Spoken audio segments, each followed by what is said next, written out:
Chinese culture is very vast and very deep, and same as the philosophy is also related to the heaven, the earth, and the human being as well.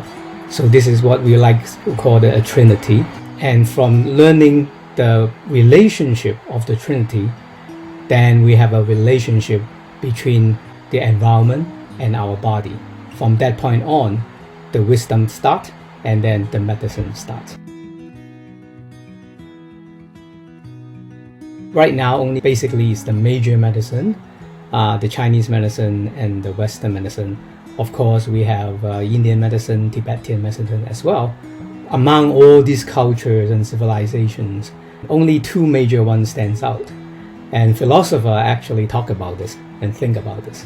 And one of answer, probably not the only answer, is that when we have a medicine or a civilization has a medicine, in order for this medicine to grow, and it has to have a philosophy behind it. So if not, then the medicine will die eventually, and same as the civilization.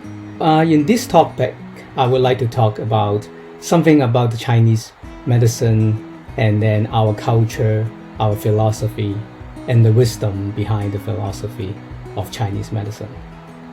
Because Chinese medicine and also the Chinese culture has over 5,000 years of history. So how can I start?